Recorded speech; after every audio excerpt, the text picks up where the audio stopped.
में प्रदेश अध्यक्ष भी हमारे साथ जी, हमारे साथ उदय जी भी हैं। उदय जी उत्तराखंड से हैं। उदय जी, क्या कहेंगे आप बहुत बहुत इन तरीके बहुत की, इस बहुत तरीके की धन्यवाद संजय टिप्पणियों को भाई। लेकर? जी। आपके दर्शकों को मेरा नमस्कार। पहले तो मेरी आपत्ति है कि आज हमारी जो ये बहस हो रही है, ये वीर राणा सांगा के ऊपर हो रही है। हमें व्यक्तिगत मामलों में नहीं उलझना चाहिए, एक दूसरे पर टिप्पणी नहीं करनी चाहिए। वीर राणा सांगा हमारे पूर्वज हैं, और वो जगह नहीं थी, वो स्थान नहीं था जहां पर उनको जो है इस तरह की टिप्पणी करनी चाहिए थी। देखिए, संसद इसलिए बना है कि वहां पर जो हमारे देश के विकास के मुद्दे हैं या नीतियां हैं वो बनाई जाएं। ऐसी जगह आप इस तरह के अगर मुद्दे उठाएंगे तो लोगों में आप क्या संदेश देना चाहेंगे? मेरा कहना यह है कि जो इतिहास है, मैं अपने से पहले महान वक्ताओं को सुन रहा था, बहुत अच्छी बात है। और इतिहास से, मैं इनकी बात से भी सहमत हूं कि इतिहास से छेड़छाड़ नहीं करना चाहिए। देखिए, और हमारी बहन जो है ये बात कर रही हैं, हमें इन बातों में नहीं उलझना चाहिए कि कौन क्या था क्या नहीं था, कौन मुस्लिम की औलाद थी, कौन बाबर की थी, कौन फलाना की, कोई नहीं। मुद्दा ये है कि जो ये अभद्र टिप्पणी वीर राणा सांगा के ऊपर की गई, वो बहुत गलत की गई है।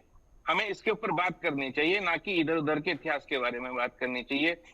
देखिए संजय जी, आपने अपने पूर्व वक्तव्य में बताया कि वो एक ऐसे योद्धा थे जो कभी हारे नहीं, उन्होंने एक भी जंग हारी नहीं है। उसके बावजूद भी हम जो है ऐसे योद्धा के ऊपर टिप्पणी करें, ये हमारे लिए कहीं भी उचित नहीं है। मैं ये कहना चाहता हूं कि जो हमारे जितने भी पूर्वज रहे हों, या मतलब कुछ भी कह लो, उनको आप, उनकी वजह से आज हमारा इतिहास है, उन्हीं की वजह से हम आज आपस में एक दूसरे से बात कर रहे हैं, बहस कर रहे हैं। अगर हमारे ये वीर योद्धा ना होते, शायद हमारा कोई अस्तित्व ना होता, हमारी हालत ही खराब होती। तो उन्हें उनके मुद्दे पे छोड़ दीजिए। और मेरा कहना आप सभी प्रवक्ताओं से है कि आज जो भी बात कहें, तो राणा सांगा के ऊपर बात होनी चाहिए या अपने पूर्वजों के ऊपर बात होनी चाहिए, व्यक्तिगत टिप्पणी नहीं होनी चाहिए। देखिए, कांग्रेस ने क्या किया, बीजेपी ने क्या किया, ये मुद्दा नहीं है। मुद्दा ये है कि ये छेड़छाड़ इतिहास के साथ क्यों हो रही है। मुद्दा ये है कि पहले मैं बताऊं कि पहले भी एक मुद्दा आया था कि एक पिक्चर बनी थी, आपने भी उस पर बहुत पूरे देश के ऊपर हंगामा हुआ था। तो इतिहासकारों ने क्या, फिल्मकारों ने कौन सी चीज कहाँ जोड़ दी थी, हमारी माता पद्मावती के बारे में। जबकि, हेलो, जी जी जी, बोलिए, आवाज आ रही है आपकी जी। हाँ, मेरी आवाज आ रही? हाँ, आ रही है, आ रही है। जबकि आपने देखा होगा कि उन दोनों के इतिहास में 100 साल का वो था, लेकिन अब चली आ रही है।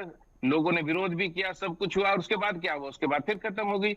ये भी इश्यू ऐसा ही है। आज इन्होंने उठाया, थोड़े दिन पब्लिसिटी ली, और अपना जो है संसद में अपनी बात कही और कह के चले गए। और अब हम हमारा आप यहाँ लड़ते रहे, यहाँ टीवी पे बैठ कर एक दूसरे को कोसते रहे, गाली देते रहे। तो मेरा कहने का मतलब है, ये नहीं होना चाहिए। अगर हमारे देश का कोई सांसद है, उसको अगर अपनी बात रखनी है और संसद में रखनी है, तो विकास की बातें करें, देश को आगे कैसे बढ़ाया जाए, इस तरह की बातें करें। मेरे भाई कांग्रेस के प्रवक्ता हैं, उन्होंने बहुत अच्छी बात कही कि आज चीन कहाँ है, आज अमेरिका कहाँ है। हमें हमें इस चीजों में ना उलझाया जाए, हम हिंदू और मुस्लिम में ना उलझाया जाए। अभी देखिए, अभी 10 दिन पहले अभी होली भी साथ आई, और जुमा भी साथ आया। तो ईश्वर की देन है, उसमें आप कहाँ बदलाव कर सकते हो, कैसे कर सकते हो? अभी ईद आ रही है, नवरात्रे भी आ रहे हैं, उसमें कैसे भेदभाव करोगे आप? तो मेरा कहने का मकसद ये है कि इतिहास की बातें इतिहास ही में रहने दो। उसे खरीदोगे तो गलत ही तथ्य पैदा होंगे। महाराणा प्रताप हो, चाहे वीर सांगा हो, चाहे शिवाजी हो, ये महान थे, महान है और महान ही रहेंगे। जो महान नहीं है, उन्हें महान बनाने की कोशिश ना करें।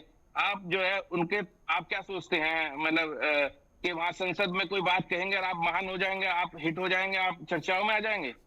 ये सस्ती पब्लिसिटी का स्टंट है।